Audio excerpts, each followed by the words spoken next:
Padre bueno, queremos agradecerte, Señor, por tu palabra.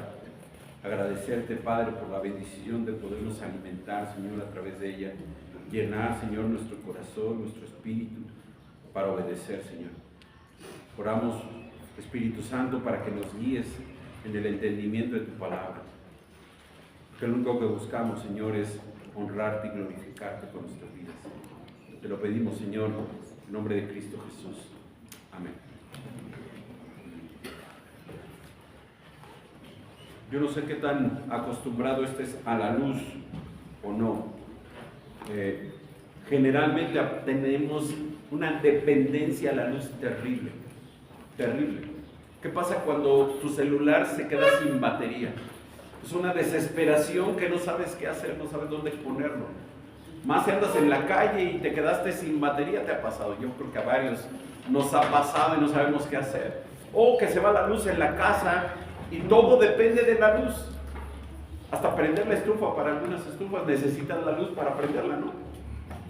Ya algunas ya no son con gas, son eléctricas. ¿Cuánto dependemos de la luz, hermanos? ¿Cuánto? Realmente un montón, mucho, mucho. A veces no nos damos cuenta de lo importante que es y no nos importa cómo se genera la luz, lo importante es tener luz en casa. Eso es lo más importante. Cuando yo era niño, por ahí de los 70s, para los más viejitos como yo, se acordarán que hubo una época un par de años, 3 años, en que nos cortaban la luz casi todos los días, 2-3 horas en la tarde. Nos cortaban la luz, no había luz en casa. Y lo mejor de todo era que nos daban tiempo para hacer otras cosas que la luz no nos podía, que la luz nos evitaba, ¿no? Por ejemplo, salir a jugar a la calle, pues no había luz en casa, hermanos. ¿Qué hacemos? Pues vamos a jugar. Y nos salíamos a jugar. Nos salíamos a jugar a la calle. Ahora ya no jugamos en la calle, porque ya da más miedo jugar en la calle que dentro de la casa. Y no por la luz, sino simplemente por la inseguridad. La luz es bien importante, mis hermanos. Y aquí en estos versículos encontramos una declaración asombrosa de nuestro Señor Jesús. La segunda o el segundo gran yo soy de Jesús. Verso número 12, si tienes tu Biblia abierta en Juan 8:12. Yo soy la luz del mundo. Yo soy la luz del mundo. Y en el mismo versículo al final dice que Él es la luz de la vida. La luz de la vida.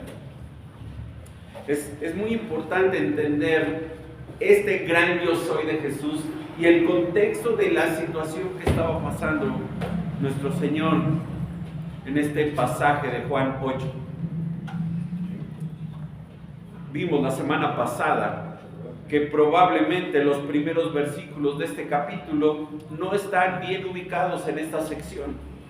Parece que termina el capítulo 7, verso 52, y entonces empezamos en el verso 12 del capítulo 8.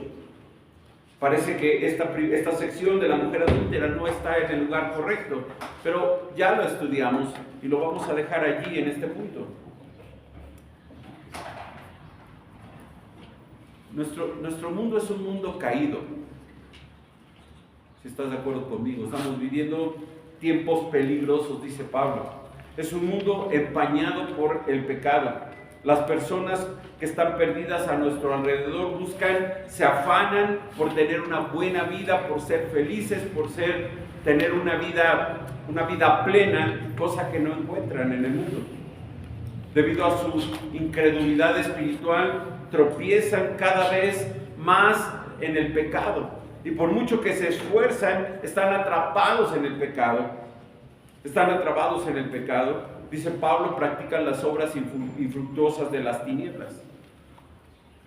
Los pecadores andan por sendas tenebrosas, dice Proverbios. El camino de ellos es como la oscuridad. No saben, pero están tropezando todo el tiempo. Incluso el profeta Isaías dice que hacen de la luz tinieblas y de las tinieblas luz. Para ellos lo malo es bueno y lo bueno es malo. Es malo. Incluso como dice Pablo allá en Romanos capítulo 1, conocen a Dios, pero no glorifican a Dios ni le dan gracias porque se envanecieron en sus razonamientos y su necio corazón fue entenebrecido. Tienen, dice Pablo, el entendimiento entenebrecido. Son ajenos a la vida de Dios por la ignorancia que en ellos hay, por la dureza de su corazón, dice Pablo en Efesios 4:18. Ese es el mundo en el que estamos. Fuera del cristianismo, el mundo está en tinieblas. Fuera del cristianismo no hay luz. Están totalmente en la oscuridad. Piensa en tus compañeros de escuela, piensa en tus compañeros de trabajo, en la gente que conoces ahí en tu casa, alrededor de tu casa. Viven en tinieblas. Viven en tinieblas. No pienses que andan en la luz, no pienses que son creyentes, incluso si aún trayendo Biblia en la mano. Cuando Cristo vino al mundo, dice Juan capítulo 1, si quieres acompañarme al capítulo 1, por favor. Juan capítulo 1, verso número 5. Cuando Cristo vino al mundo, la luz en las tinieblas resplandeció y las tinieblas, dice el verso 5, no prevalecieron contra ella. Él es la luz verdadera que alumbra a todo hombre, dice el verso 9. Él es la luz verdadera. Cualquier tipo de luz es falsa. Si no es Jesucristo, es falso.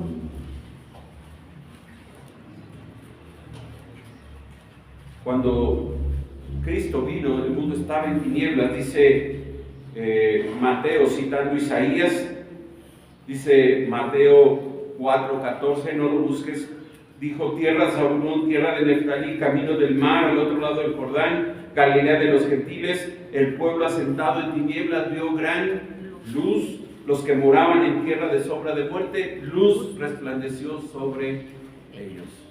El mundo está en tinieblas. El mundo no sabe a dónde va. El mundo camina en la oscuridad porque les falta la luz de Cristo. La luz de Cristo. Pensaríamos que los incrédulos van a buscar la luz, ¿no? Si ya vino la luz, si Juan ha declarado quién es la luz, pensaríamos que la gente buscaría a Cristo para alumbrar su vida. Pero no. ¿Te acuerdas Juan capítulo 3? Busca ahí Juan capítulo 3, por favor. Juan capítulo 3, verso 19. Y esta es la condenación, que la luz vino al mundo, que Cristo Jesús vino al mundo, y los hombres amaron más las tinieblas que la luz, porque sus obras eran malas. ¿Cuál es el problema de las tinieblas? ¿Cuál es el problema de aquellos que están condenados? Rechazan la luz, no vienen a la luz, no vienen a ella. Ve el verso 20, porque todo aquel que hace lo malo aborrece la luz y no viene a la luz para que sus obras no sean reprendidas.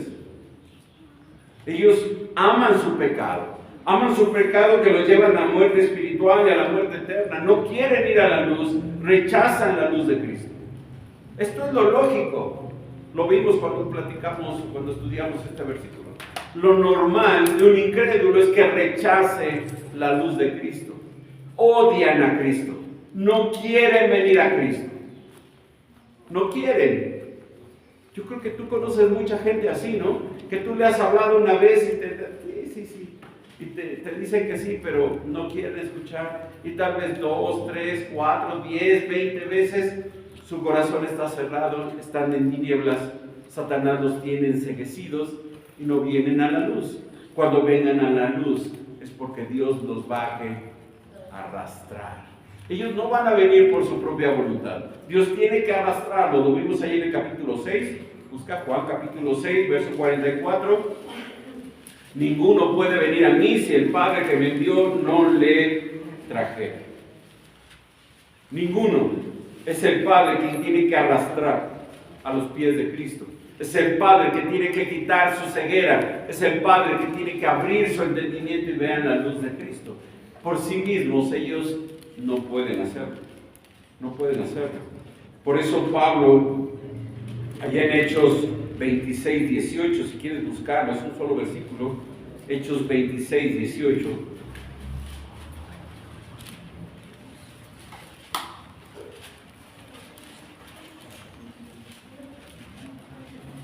El Señor Jesús Pablo recordando cuando el Señor Jesús lo llama a ser su apóstol. Voy a leer desde el 15. Hechos 26:15. Entonces yo dije, dice Pablo, ¿quién es, Señor?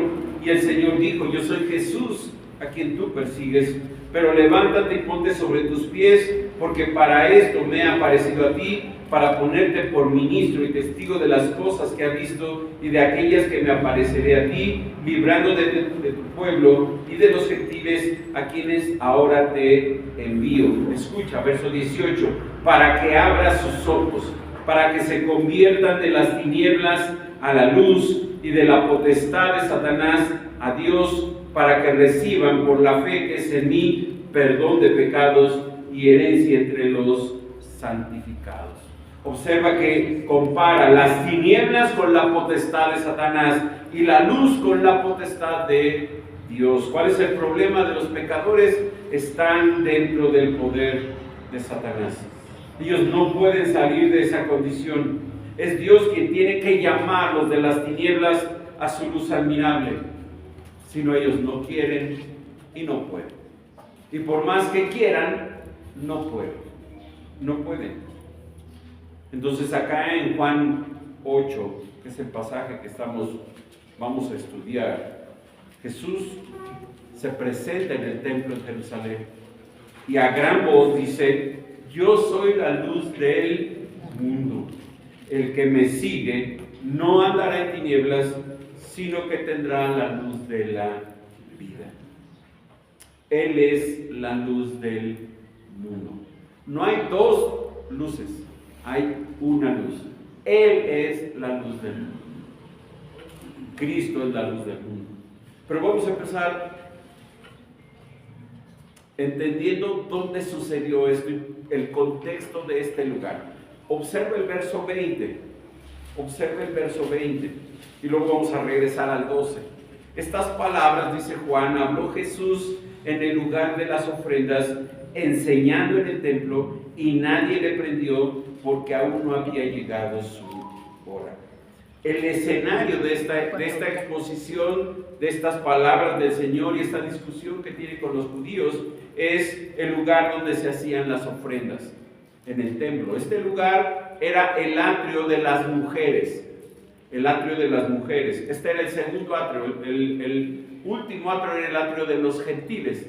El atrio de las mujeres estaba dentro de este atrio. Este atrio estaba compuesto por un pórtico con columnas, ¿ok? Eran como esta parte, digamos, ¿ok? Techada, y había columnas. En ese lugar estaban colocadas en el muro 13 cofres donde la gente echaba sus ofrendas. Por eso se llama el lugar de las ofrendas. El lugar de las ofrendas. Algunos le llamaban el lugar de las trompetas, porque estos cofres parecían más unas trompetas que unos cofres, como el nuestro, ¿no? Una alcancía. Más bien parecía una especie de trompetas. Tenían esta forma, estrecha arriba y se hacía ancha abajo, para que cada vez que cayera una moneda se oyera muy fuerte el ruido. Por eso estaban así. ¿Se acuerdan que el Señor Jesús está en ese lugar y una mujer viuda echando 2 moneditas blancas que no se oyeron, y había ricos que echaban grandes cosas y se oía fuerte? Bueno, es el mismo lugar, exactamente el mismo lugar. Ahí está nuestro Señor en este momento. Cada uno de estos cofres estaba destinado a una ofrenda distinta. Los 2 primeros echaban los 2 medios ciclos que tenían que pagar todos los judíos para el mantenimiento del templo. ¿Te acuerdas que esta era una especie de impuesto que Jesús le dice a Pedro, ve y echa una moneda, tu anzuelo al mar, y el pez donde traigas van a venir para pagar tu impuesto y el mío? Bueno, este es el impuesto que se menciona en este momento. En el tercer y el cuarto cofre se ponían las cantidades de la compra de 2 pichones que tenían que ofrecer las mujeres para purificarse después de tener un hijo. Esto está ahí en Levítico capítulo 12. En el quinto lugar se hacían las aportaciones para los gastos de la leña para mantener el fuego del altar. Alguien tenía que pagarlo, ¿no? Y los judíos lo hacían. En el sexto lugar se echaban las contribuciones al gasto del incienso para los gastos que se usaban en los cultos del templo. Todos los días se ofrecía incienso en el lugar santo dentro del templo. Todos los días. En el séptimo lugar se echaban las contribuciones para el mantenimiento de los instrumentos y los recipientes de oro que se usaban en los oficios de los levitas. Algunas veces todas las familias apartaban una parte de la ofrenda, de su ofrenda, como acción de gracias o por algún pecado. Y en las otras seis trompetas o lugares donde se echaba el dinero, los judíos se echaban los que les sobraba después de hacer las ofrendas obligatorias, que eran las primeras. Entonces, era un lugar donde todos los judíos se concentraban, porque todos los judíos entendían que tenían que llevar su ofrenda al templo para el funcionamiento del templo. Este lugar de las ofrendas siempre había hombres y mujeres entrando y saliendo. Y en este lugar, dice Juan, en este lugar Jesús estaba enseñando en el templo. Él siempre que estaba en el templo no estaba admirando el lugar. Él siempre que fue a adorar a Dios, pero también a enseñar a los hombres. Ya lo habíamos visto enseñando en el capítulo 7. Él había ido allí a enseñar. ¿Y qué sigue haciendo? Enseñando. Era un lugar ideal para encontrar a más allá de sus propios discípulos, gente que quisiera aprender. Y ahí estaba Jesús rodeado de gente. Rodeado de gente. Sus enemigos seguían al acecho, ¿te acuerdas? Lo vimos en el capítulo 7. Buscaban la manera de prenderle. Buscaban cualquier manera de prenderle, cualquier cosa que él dijera o hiciera. Pero, dice Juan, ahí en el verso 20, nadie le prendió porque aún no había llegado su hora. Como ya hemos visto, falta todavía más o menos 6 meses para que llegue la fiesta de la Pascua, y es en esa fiesta de la Pascua donde nuestro Señor es crucificado. Faltan todavía 6 meses, no ha llegado su hora. Él está en el templo, Él está enseñando en medio de una ceremonia que es muy importante. Jesús se presenta diciendo en el verso 12, yo soy la luz del mundo. Y recuerda que el contexto, según el principio del capítulo 7, es la fiesta de los tabernáculos. La fiesta de los tabernáculos, una fiesta que duraba una semana. Ya es el último día, o probablemente ya está terminando la fiesta, está por terminar la fiesta, está cerrándose todo para regresar al ritual normal de todos los días. La fiesta, en la fiesta de los tabernáculos, hay una ceremonia más, además de las que vimos hace 15 días. Hay una ceremonia desde el primer día por la tarde. Se iluminaba el templo con unos candelabros grandes y muy altos. Se dice que tenían hasta 23 metros de altura. O sea, era muy alto, casi 6 pisos de altura, más o menos.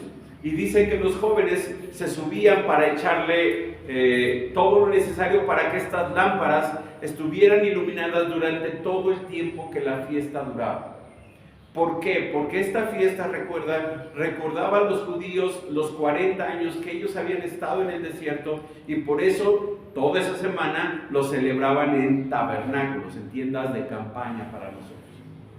Y si tú recuerdas un poquito de la historia del Éxodo, Levítico y Números, Dios, el Shekinah de Dios, la luz de Dios, se manifestaba en las noches todo el tiempo con ellos, iluminando el campamento de Israel. Todas las noches estaba Dios presente iluminando el campamento. Estas luces, en estos candelabros que se colocaban en el atrio de las mujeres, iluminaban prácticamente toda la ciudad de Jerusalén. Recuerda, no había luz artificial, no había focos, no había lámparas, cuando menos lo mucho había lámparas en las casas, pero en las calles no. En las calles no. Ahora, no te imagines una ciudad de Jerusalén como la Ciudad de México. No, hermano, un poquito más chiquita. Ni siquiera esta colonia, todavía más chiquito. Era una ciudad pequeña. Era una ciudad pequeña. Y recuerda que en este tiempo, en esta fiesta, la gente se salía de sus casas para estar en tiendas de campaña. ¿Dónde estaban? En la calle. En la calle. Ahí tenían sus tiendas. ¿Y cómo se iluminaban en la noche? Con estas luces que estaban en el templo. Todo esto durante toda la semana tenían luz en la noche. Pero muy probablemente estas palabras del Señor Jesús del verso 12 se dan en el contexto cuando estas lámparas se apagan. ¿Y qué vino? Oscuridad. Oscuridad. Ahora, para nosotros diríamos, prendemos el celular, la lamparita, ¿no? Miren, esta es mi lamparita, que no se ve, pero prendemos nuestra lamparita. Tenemos métodos para aliviar la oscuridad. En aquel tiempo no había tantos como hay ahora, ¿verdad? Prácticamente la ciudad de Jerusalén se quedó en oscuridad. No había luz. Ya la luz que la alumbraba la ciudad se apagó, la fiesta está terminando. Y entonces sucede lo que leemos en el verso 12. Acompáñame ahí al verso 12. Aquí tenemos una afirmación asombrosa. Es la segunda de 7 afirmaciones del yo soy de Jesús. Dice nuestro Señor, les habló diciendo, otra vez les habló diciendo, le había estado enseñando, ya le había estado hablando. Y si recuerdas ahí, en el capítulo 7, se pone en pie en el verso 37, ¿te acuerdas? En el último gran día de la fiesta, Jesús se puso en pie y alzó la voz y dijo, si alguno tiene sed, venga a mí y beba. El que cree en mí, como dice la Escritura, de su interior correrán ríos de agua viva. Es el último día de la fiesta, probablemente más temprano. Y un poco más tarde, cuando la luz se apaga, Jesús les habla diciendo, verso 12, capítulo 8, yo soy la luz del mundo.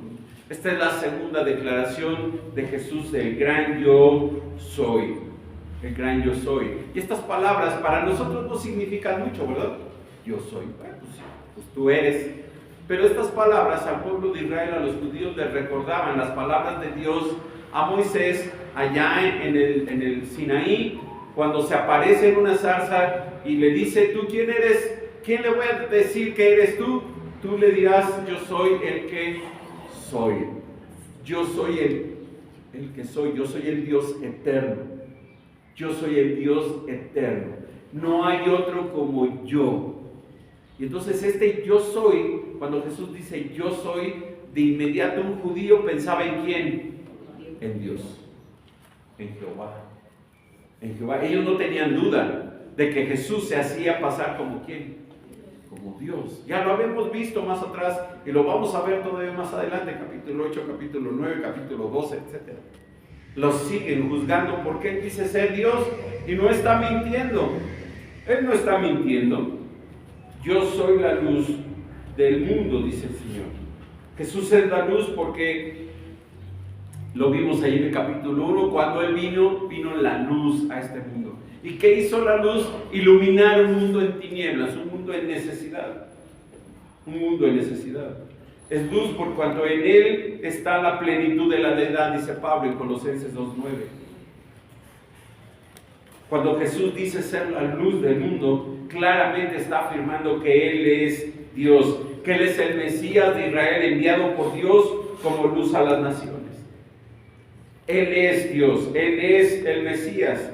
La luz en la mente judía está asociada con Dios en su pensamiento. Por ejemplo, el Salmo 27:1, que tal vez no te lo sabes de memoria, empieza diciendo, el Señor es mi luz y mi salvación. ¿De quién temerán? ¿De quién temeré? El Señor, Jehová, Dios es mi luz. ¿Quién más tiene luz? Nadie, solo Dios. Solo Dios. El profeta dice en Isaías 60:19, el Señor te será por luz perpetua. El Señor te será por luz perpetua.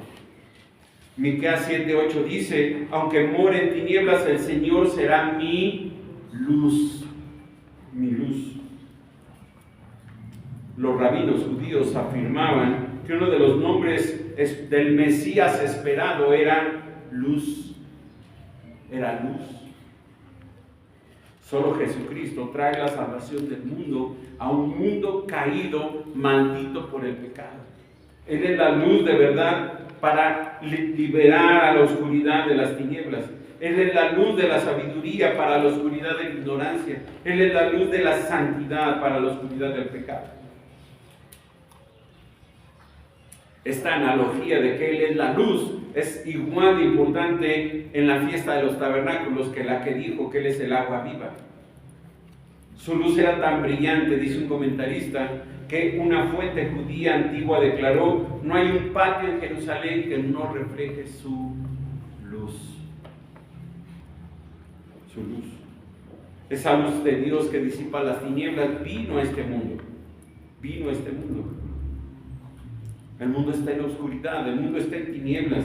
El mundo no puede salir de esa situación hasta que viene Cristo en su obra salvadora y vivificadora para darle luz al mundo que está en oscuridad y que no puede salir de él. Esta frase es muy simple. Él es la luz que vino ¿a dónde? Al mundo, porque el mundo estaba ¿en qué? En oscuridad. No había luz en el mundo, necesitaba la luz de Cristo, y cuando Cristo vino, Cristo trajo la luz que el mundo necesitaba. Ahora, ¿a qué se refiere con mundo? Bueno, es muy parecido a lo que vemos en Juan 3:16, cuando dice que Dios amó, porque de tal manera amó Dios al mundo. Se refiere a todos los seres humanos. Dios amó a todos los seres humanos y todos serán salvos porque Dios los amó. No, el término mundo aquí en este versículo tiene que ver con los hombres, con la humanidad, que a causa del pecado viven en tinieblas, que están entenebrecidos. A estos Jesús se hace luz. A estos Cristo trae luz en su interior. Dice Pablo ahí en 2 Corintios 4:6 que Dios mandó que de las tinieblas resplandeciese la luz. Es el que resplandeció en nuestros corazones para iluminación del conocimiento de la gloria de Dios en la faz de Jesucristo. Es Cristo Jesús la luz que vino al mundo. Dice Hendrickson, que es un comentarista, Jesús es la luz del mundo, es decir, al ignorante le anuncia sabiduría, al impuro la luz del mundo le anuncia santidad, a los tristes la luz del mundo les trae gozo. Además, a todos los que por gracia soberana son atraídos a la luz, siguen la luz. Siguen la luz. No solamente entienden quién es la luz, sino también siguen a la luz. Ve el final del verso 12. El que me sigue no andará en tinieblas, sino que tendrá la luz de la vida. No solamente ilumina la vida de la persona, sino le da una dirección a seguir. ¿A quién sigue el cristiano? A la luz. ¿Quién es la luz? Cristo. Cristo es la luz. ¿A quién seguimos entonces? A Cristo. Si Cristo dice, vamos por aquí, ¿qué decimos nosotros? No, por acá en las tinieblas, Señor. No, seguimos a Jesús. Ese es nuestro problema, que Jesús nos dice el camino a seguir y nosotros tomamos direcciones diferentes pensando que nosotros tenemos la sabiduría para nuestra vida, en lugar de seguirlo a Él. No es tan difícil, ¿verdad?, entender eso. Si seguimos a Cristo no nos perdemos. Si seguimos a Cristo, seguimos una luz que sabe a dónde debemos llegar y cómo vamos a llegar. Nuestro problema es que pensamos que nosotros somos más sabios que Cristo.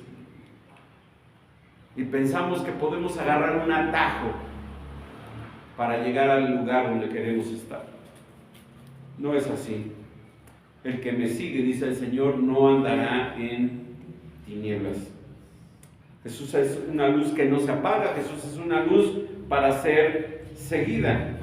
El que siga a Jesús como Él lo prometió, no andará en tinieblas, en pecado, en el mundo, en Satanás, sino que tendrá la luz, una luz que produce vida, una luz que da vida. Y esto es importante de observar. Entonces, ¿la oscuridad no da vida? No. Si yo sigo en tinieblas, ¿voy a encontrar vida? No. Si yo no busco, si yo no sigo la luz de Cristo, ¿qué va a pasar conmigo? Voy a morir. Pero todos van a morir, sí, pero no voy a morir. No todos vamos a morir eternamente en el infierno. Quien no sigue la luz, quien no cree en Jesús, sí seguirá eternamente vivo, pero en el infierno. Sin Cristo. Esta palabra sigue, este verbo sigue, es un verbo que está en este versículo, es un imperativo. El que me sigue no es el que cree, sino el que me sigue. Es el que me sigue. El que me sigue no andará en tinieblas. En este contexto tiene la idea de sumisión completa a Jesús como Señor. Seguirlo es reconocer que es el Señor de mi vida y que voy a dejar de lado mis deseos, mis gustos, mis intereses, porque Él ahora es quien es mi dueño, mi amo. Yo soy su esclavo. Él es el Señor. Él es el Señor. Lamentablemente no vivimos en un contexto donde la esclavitud sea algo normal, porque entenderíamos rápidamente qué significa que Él sea el Señor. Entenderíamos qué es si viviéramos en un contexto donde hubiera esclavitud. Los primeros cristianos, los cristianos del primer siglo lo entendieron. Entendieron qué es que Cristo sea su Señor. Los esclavos del primer siglo no tenían derechos. Su única obligación era obedecer a su Señor. No tenían derechos a nada. Si el Señor no les decía come, no comían. Si el Señor no les decía vayan a dormir, no dormían. Si el Señor no les decía cásate, no se casaban. Si el Señor no procuraba que tuvieran esposa para tener hijos, no tenían hijos, no tenían esposa. Dependían por completo de la decisión del amo, de su dueño, de su Señor. Ese era un esclavo. No podía tomar decisiones por él mismo. No podía decir me voy a sentar. Tú no le pides a nadie permiso para sentarte, ¿verdad que no? Llegas y te sientas. Si es tu casa, con mayor razón, te sientas. En tu trabajo no le pides permiso a tu jefe. Jefe, ¿me puedo sentar? No, vas y te sientas, porque no es tu señor, es tu jefe. Bueno, un esclavo no tiene jefes, tiene señor. Y el esclavo depende por completo de su señor. Entonces, cuando dice el Señor Jesús aquí, el que me sigue no andará en tinieblas, es aquel que me reconoce como Señor, me obedece, se sujeta a mí y se pone bajo mi autoridad. Qué diferente es entender el sigue. No andará en tinieblas, sino tendrá la luz de la vida. Te recomiendo ver por ahí alguna que otra película de esclavos, para que entiendas lo que es que Cristo sea tu Señor. Ni siquiera tendríamos derecho de decirle nada, ni de reclamarle nada, ni de hacer algo por nuestra cuenta. Dependeríamos por completo de Él. Y eso es lo que Él quiere aquí. Eso es lo que Cristo quiere aquí. Es lo que nos está enseñando en este verso número 12. Dios no acepta corazones a medias, dice el pastor MacArthur, para recibir a Cristo. Dios no permite, medio me voy a entregar a ti. No. Vayan, acompáñenme a Mateo capítulo 8. Veamos dos ejemplos en Mateo 8. Él quiere todo o nada. Mateo 8:12. Perdón, 8:18. Mateo 8:18.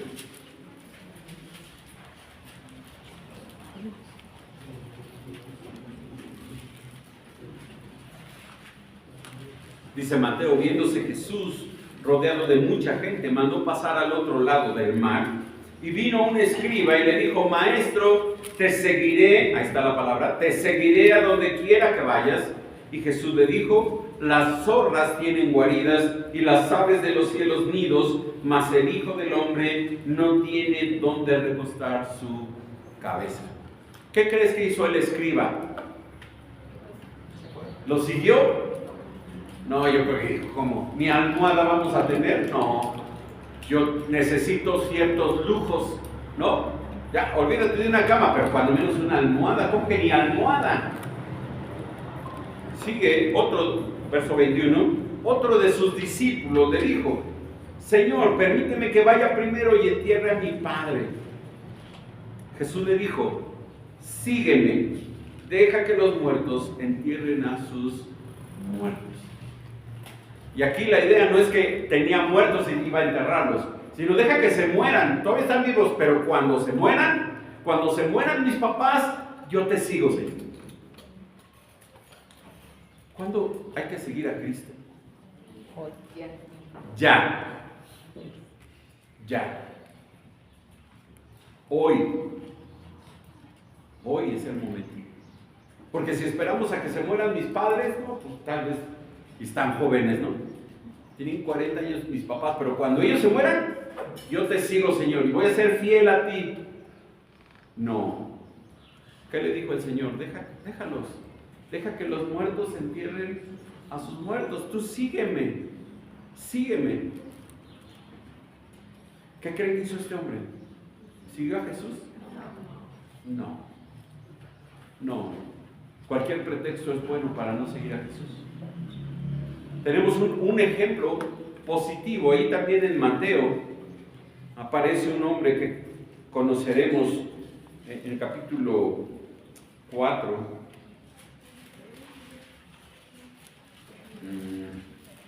No es en el 4. Es en el 9. Mateo 9:9. Bueno, en el 4 Jesús llama a sus discípulos y les dice, síganme. Juan, Jacobo, Andrés y Pedro. Pero acá quiero que veas a Mateo. Leví, Mateo, verso 9, Mateo 9:9. Pasando Jesús de allí, vio a un hombre llamado Mateo. Por cierto, Mateo está escribiendo, que estaba sentado al banco de los tributos públicos, y Jesús le dijo, sígueme. ¿Y qué hizo Mateo? Se levantó y le siguió. Este es un hombre que se entregó por completo al señorío de Cristo. Esto es lo que Cristo quiere que hagamos. Sígueme. ¿Cuántas veces le has puesto pretextos al Señor? ¿Cuántas veces has dicho, ay Señor, tengo dolor de cabeza, el próximo domingo voy a tu iglesia? ¿Por un dolor de cabeza? Un pretexto más común, llegaron visitas a mi casa y no puedo ir, Señor, pero llegó mi tía Concha. ¿Cómo la dejo? Nada más la veo una vez al año. ¿Cómo voy a dejar a mi tía Concha en mi casa? Pues muy sencillo, hermano. Agarras, sacas las llaves de tu bolsa y le dices, tía, estás en tu casa, toma, regreso en 3 horas. Ahí está todo. Esta es tu casa, yo regreso. Oh, tía, qué bueno que viniste, vámonos a la iglesia. Llegaste justo a tiempo porque ya me voy. Vámonos a la iglesia, pero no hacemos eso. Llegó la tía Concha. ¿Cómo la vamos a llevar a la iglesia? Pues sí, hermanos, ella necesita tanto como tú escuchar del Señor. Sígueme, dice el Señor. Sígueme. El Señor no está haciendo fácil la salvación para las personas. Él quiere una fe genuina, Él quiere lealtad absoluta, obediencia y sumisión absoluta. Lucas 9, 23 y 24. Bueno, ya que estamos busquemos Lucas 9, 23 y 24. Pasaje que deberías de tener marcada en tu Biblia. Lucas 9, 23 y 24. Les decía a todos, si alguno quiere venir en pos de mí, niéguese a sí mismo. Ahí está, que yo sea su Señor, tome su cruz cada día y sígame. Porque todo el que quiera salvar su vida la perderá, y todo aquel que pierda su vida por causa de mí, éste la salvará. Pues ¿de qué aprovecha el hombre si gana todo el mundo y se destruye o se pierde a sí mismo?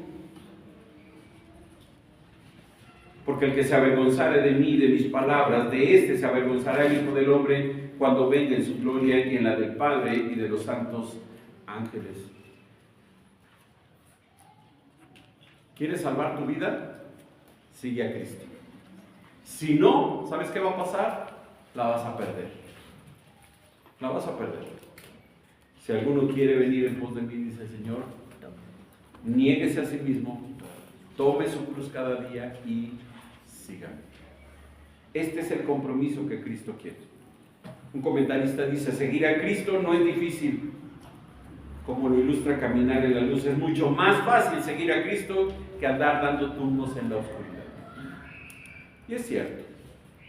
Es cierto. Yo conozco mucha gente que, conociendo la luz, sabiendo quién es Cristo, entendiendo que la vida cristiana es lo mejor que le puede pasar en su vida, prefieren dar dando tumbos en la luz. Tiene amistades incrédulas a las que sigue. Tiene amistades incrédulas con las que le encanta estar, porque son amistades que no le llevan a Cristo, que lo van a llevar a una fiesta, que lo vayan a llevar al mundo, pero no a Dios. Esa gente no está siguiendo a Cristo.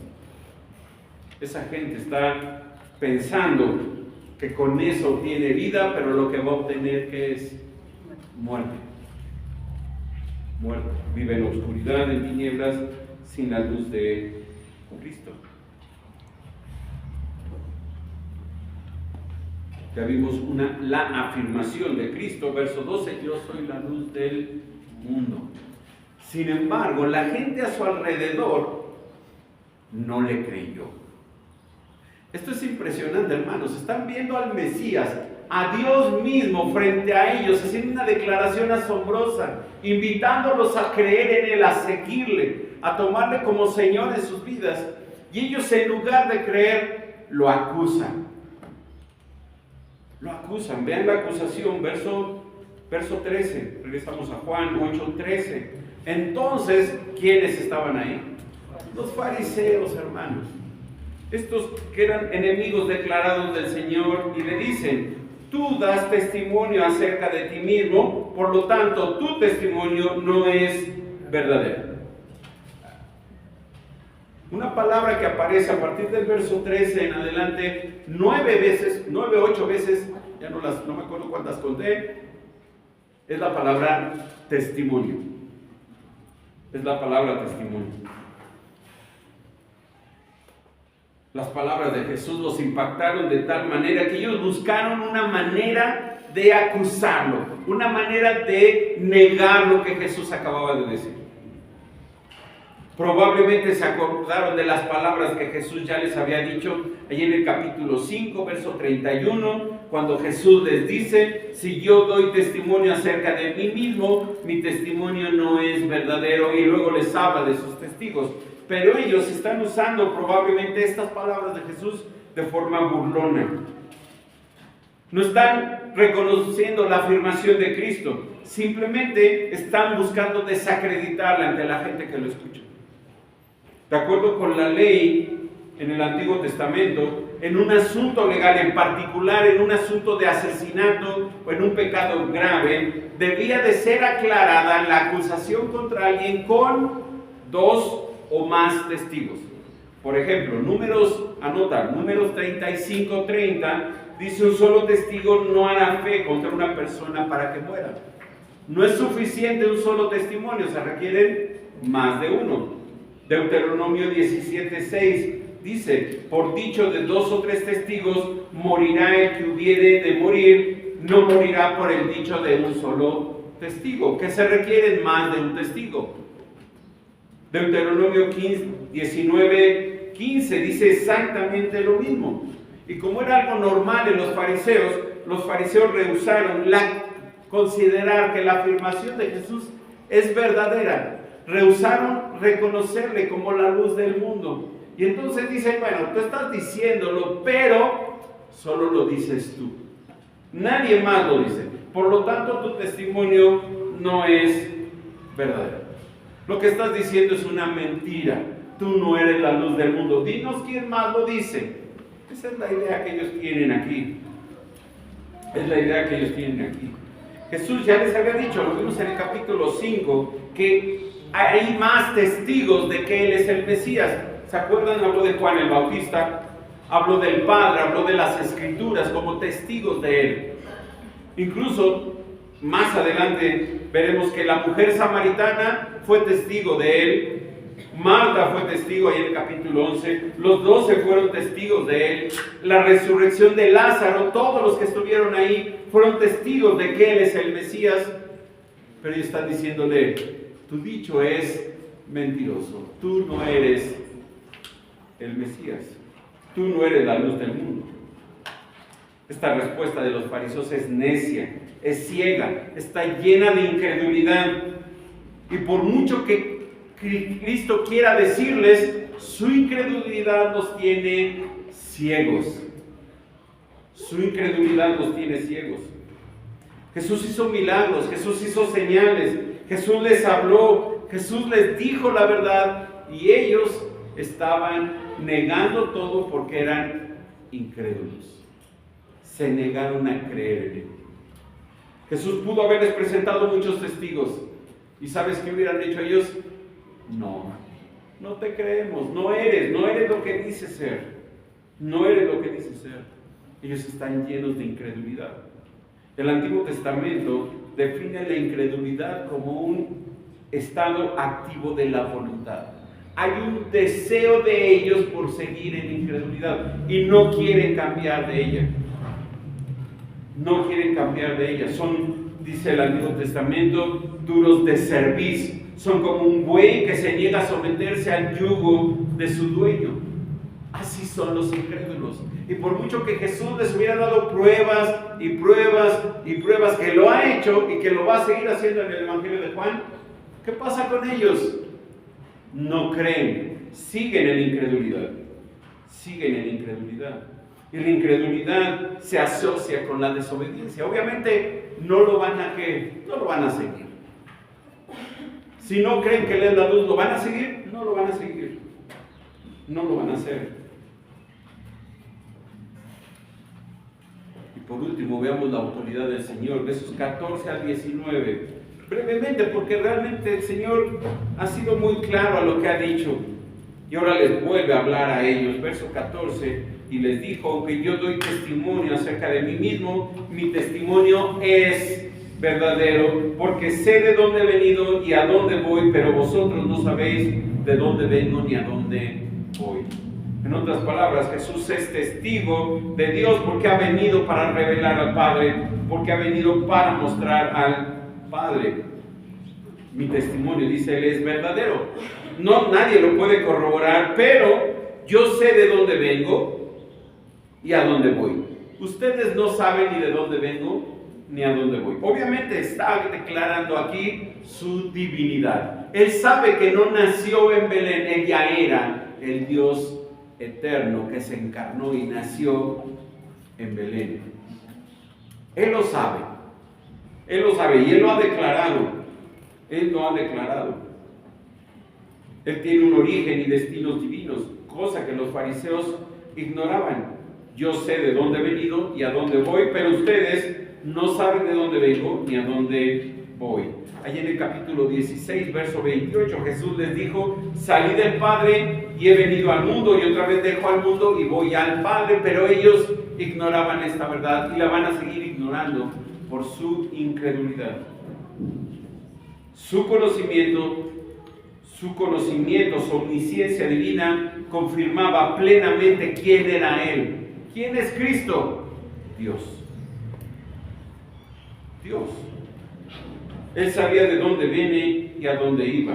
Ellos no sabían, creían que sabían de dónde era, creían que era de Nazaret, ¿se acuerdan? Lo vimos semanas atrás. Creían que venía de Galilea cuando en realidad él había nacido en Belén, cumpliendo los requisitos para el Mesías de la familia de David y su nacimiento en Belén.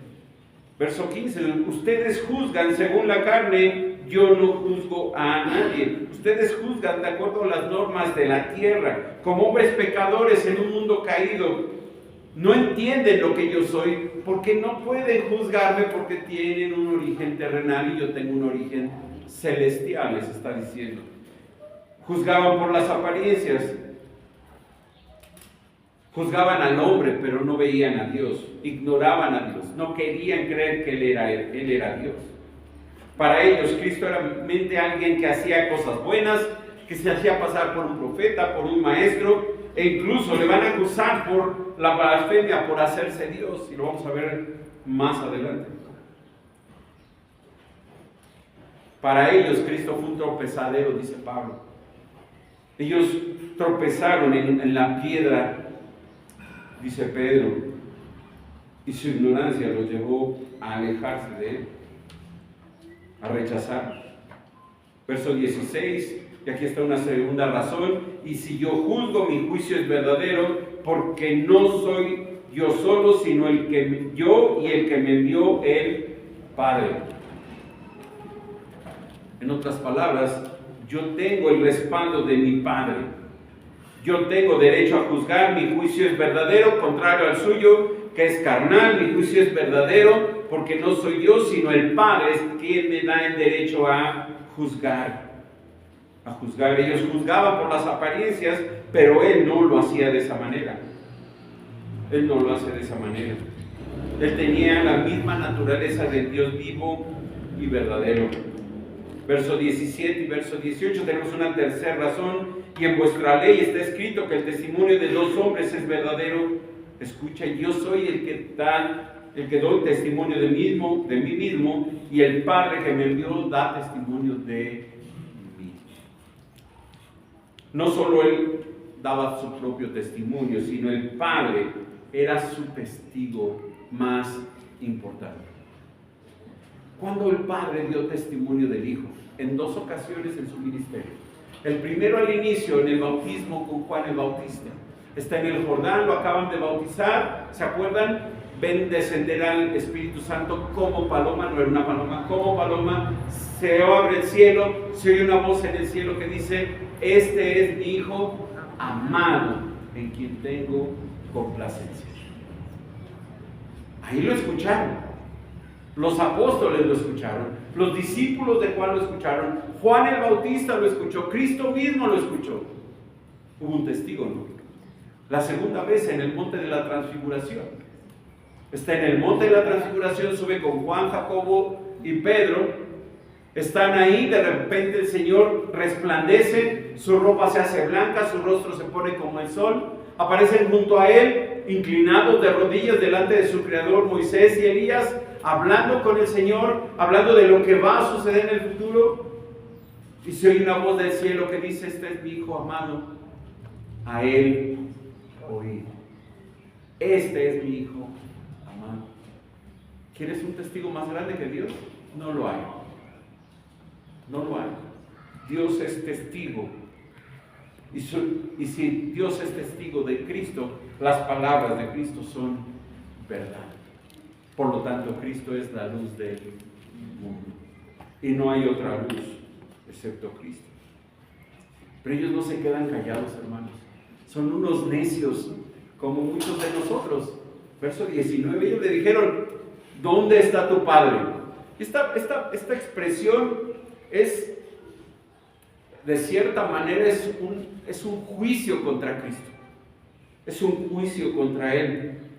¿Le pedían ver a José? No, José probablemente para este momento ya había muerto. Ellos querían que Jesús probara que tenía un padre terrenal. No. Yo creo que estaban intentando insultarlo, mencionándole como un hijo ilegítimo. Tú no sabes ni quién es tu padre. Porque tu madre salió embarazada en el desposorio, y no era José. Y no era José. Vean un poco más adelante, en el verso 41, que veremos en algunas semanas. Juan 8:41. Vosotros hacéis las obras de vuestro padre. Entonces le dijeron: nosotros no somos nacidos de fornicación. Y yo creo que ahí le faltó la expresión como tú. Un padre tenemos que es Dios. ¿A quién estaban juzgando? María. A María, a Jesús y a José.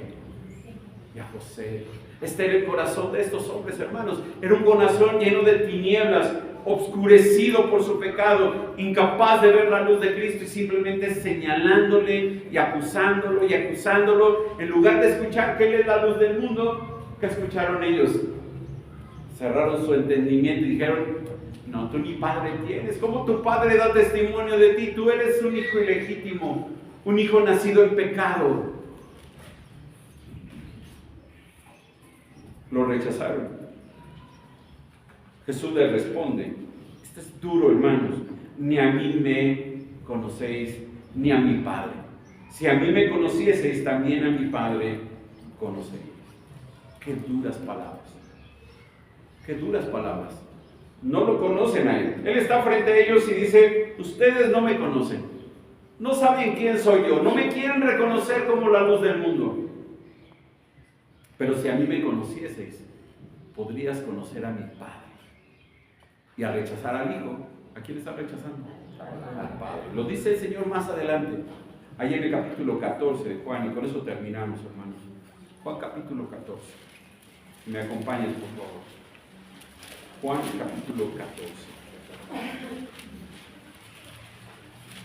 Estos hombres estaban ciegos, estaba su corazón oscurecido, eran incapaces de percibir las cosas de Dios, estaban engañados por Satanás, su corazón estaba duro, lleno de incredulidad, no podían aceptar que Cristo era Dios y que el Padre era su Padre. En el capítulo 14, Jesús está hablando con los 11. Para este momento ya no está Judas Iscariote.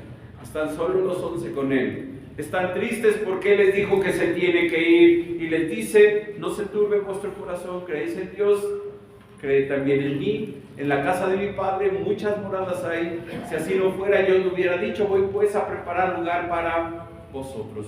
Y si me fuere y os preparar el lugar, vendré otra vez y os tomaré a mí mismo, para que donde yo estoy, vosotros también estéis. Son palabras de consuelo, hermanos. Él se tiene que ir, pero ellos no deben de estar tristes, porque Él va a venir por ellos y van a estar con Él, ellos. Todo estaba bien. Incluso les dice, verso 4, y sabéis a dónde voy. Ellos sabían que iba al Padre y sabéis el camino. Ya se los había dicho antes. Pero aparece un personaje llamado Tomás, un discípulo, y le dice, Señor, no sabemos a dónde vas, ¿cómo pues podemos saber el camino? Ya Jesús se los había dicho. Y le dijo, yo soy el camino, la verdad y la vida, nadie viene al Padre si no es por mí. Un versículo hermoso. Si me conocieseis, es lo mismo que le dice a los fariseos, ¿te acuerdas? Si me conocieseis, también a mi Padre conoceríais. Y desde ahora le conocéis y le habéis visto. Los discípulos podían conocer al Padre porque estaban conociendo a quién, al Hijo. Al Hijo. Felipe le dijo, ahora aparece el otro discípulo. Parece que no, el Señor como que no les, el corazón de sus discípulos era como el nuestro, hermanos, duro, impenetrable. Por más que les dice, están pensando en cosas físicas, materiales, no espirituales. Felipe le dijo, Señor, muéstranos el Padre y nos basta. Y Jesús le dice, tanto tiempo hace que estoy con vosotros, Felipe, y no me conoces. El que me ha visto a mí, ha visto al Padre. ¿Cómo pues dices, muéstranos el Padre? ¿No crees que yo soy en el Padre y el Padre en mí? Las palabras que yo os hablo, no las hablo por mi propia cuenta, sino que el Padre que mora en mí enlace las obras. Creedme que yo soy en el Padre y el Padre en mí. De otra manera, creedme por las mismas obras. Cuando tú rechazas al Hijo, estás rechazando al Padre. Nadie puede venir al Padre si no es a través del Hijo. No hay manera. Y no puedes decir, yo acepto al Padre y no acepto al Hijo, porque no puedes llegar al Padre sin el Hijo. Y no puedes decir, yo acepto al Hijo, pero no al Padre. No, tampoco. Si rechazas las palabras del Hijo, estás rechazando las palabras del Padre. Si rechazas la presencia del Hijo en tu vida, estás rechazando al Padre en tu vida. Y estás lleno de tinieblas, lleno de oscuridad. ¿Y sabes a dónde vas? A las tinieblas de afuera, donde será el lloro y el crujir de dientes. Allí acabará el que rechaza a Cristo. Él es la luz del mundo. Él es la luz del mundo. Oramos. Señor, no nos queda más que agradecerte por estas palabras. Agradecerte por este recordatorio que debe de ser útil para nosotros, Señor, necesario para nuestra vida, porque hoy lo has mandado a nuestros oídos, Señor. Recordar que tu Hijo es la luz del mundo y que aquel que le sigue, que aquel que le reconoce como Señor, no andará en tinieblas, sino que tendrá la luz de la vida eterna. Es lo que nos hace estar hoy en esta mañana delante de ti, alabándote, Señor, reconociendo que todo lo que has hecho es una obra de gracia, una obra de amor por nosotros. Y lo único que podemos hacer, Padre, es alabarte. Reconocer que tu Hijo es Dios, nuestro Señor, nuestro Salvador. Y que la única manera de llegar a ti como nuestro Padre es a través de Cristo. Reconociendo que sus palabras son tus palabras. Que lo que Él ofrece es lo que tú nos ofreces a nosotros.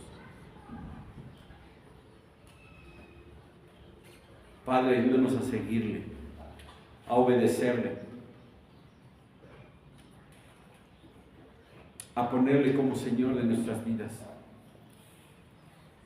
a hacer todo lo que nos manda y de esa manera demostrarle cuánto le amamos a Él, porque tú nos amaste primero. Padre, no permitas que la incredulidad venga a nuestros corazones. Quítala, Señor. Ayúdanos a confiar en ti como confiamos en tu palabra. Ayúdanos a seguirte a pesar de las circunstancias, de los problemas, de las enfermedades, de las necesidades. Que, Señor, te busquemos a ti siempre. Que te sigamos a ti siempre. Y Padre, si hay aquí un corazón lleno de incredulidad, que sea tu Espíritu Santo, Señor, hablándole y mostrándole a Cristo la luz del mundo. Te lo pedimos, Señor, en su nombre, en el nombre de nuestro Señor y Salvador Jesucristo. Amén.